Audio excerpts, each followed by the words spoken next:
Ayan, kumukulo na po itong ating tubig. Ayan, may nag-comment po, 500 watts continuous power, tapos rice cooker. So, ang tinutukoy niya po dito ay yung aking inverter na Payto, 1000 watts, 500 watts yung continuous output niya na power. At yun po ay dito sa aking small solar setup, ipakikita ko sa inyo. So, yun po yung aking small solar setup. Bali, tatlong 12 volts, 25 Ah na lead acid batteries. At pinagparallel ko lang para makabuo tayo ng 12 volts, 75 Ah na battery. Bali, yung akin pong inverter dyan, ayan, yung Payto, 1000 watts. Ayan. Ang continuous output power po niyan ay 500 watts.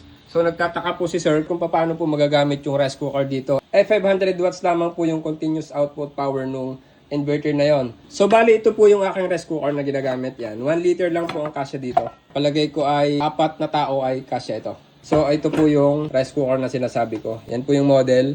At yan po ay 300 watts lamang. So, kayang-kaya po nung ating Payto na 500 watts continuous output power. Kasi po ang rice cooker ay resistive load po siya. Hindi po siya nagre-require ng mataas na startup wattage. So, wala po siyang surge current, surge wattage sa umpisa, hindi kagaya ng mga demotor katulad ng electric fan, refrigerator, aircon. Wala po siyang motor na nagpo-produce ng surge power.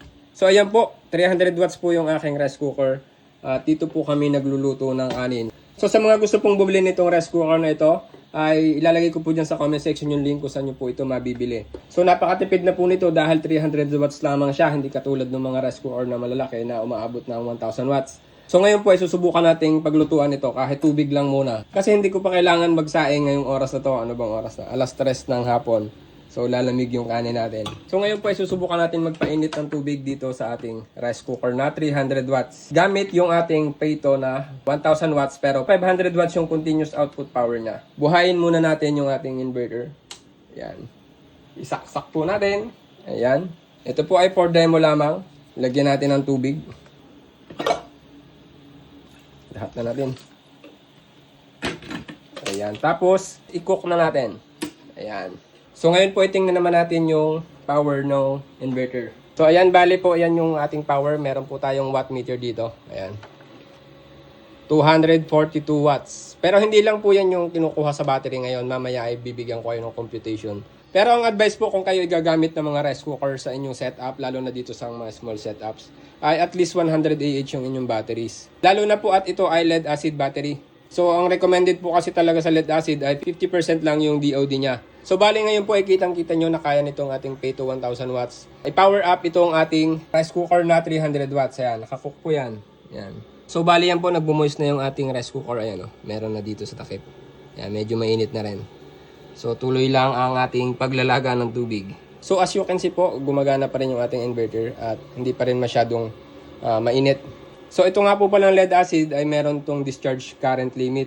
So, at least 0.1 hanggang 0.2 C lang yung discharge rate nito. So, ayan, habang kumukulo ay mag-compute tayo. Ayan, so bali yung ating pong battery ay 12 volts, 25 Ah. Ayan. Bali, pinag-parallel po natin yung tatlo, kaya magiging 12 volts, 75 Ah. So, nanatili po siyang 12 volts, pero naging 75 Ah yung capacity niya. Kasi po ay nakaparallel. So, ipagta-times nyo po yan, 12 volts times 75 Ah is, 12 times 75 is 900 watt-hour. So, yan po yung power na kayang ibigay ng ating battery.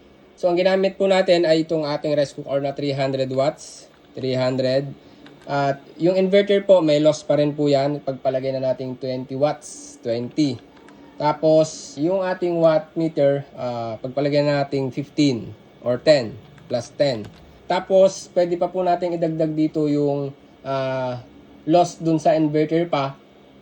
Yung efficiency rate niya, pagpalagay na natin na 15% nitong ating load na 330 times 0.15. 49. So, pagpalagay na lang natin na 350 watts yung babawas dito sa ating battery. Ayan, 350 watts. 900 divide 350 watts is 2.5 hours.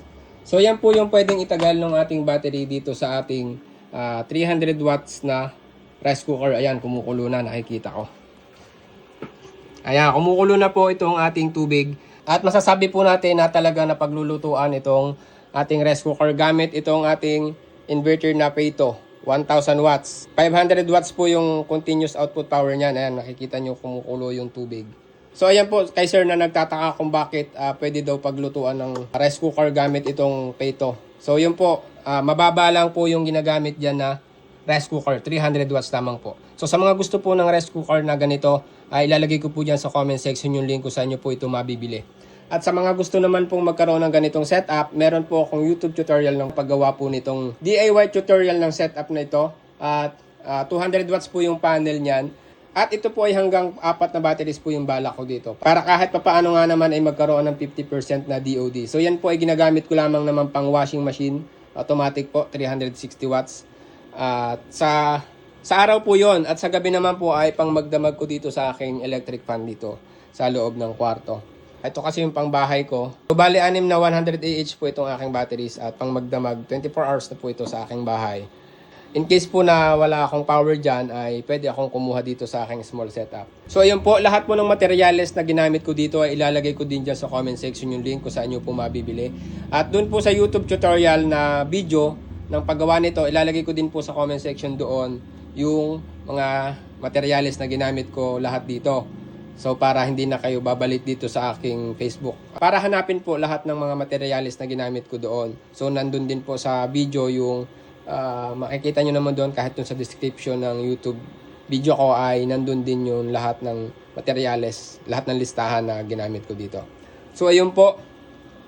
At sana po ay nasagot ko yung tanong ninyo kung anong klaseng rice cooker ba yung ginagamit para mapagana ng 1,000 watts na Peto. So ayun po. At yun po, sana po ay may natutunan kayo sa video na ito. At kung meron man po, pwede po bang pakishare para malaman din po ng iba. Maraming salamat po.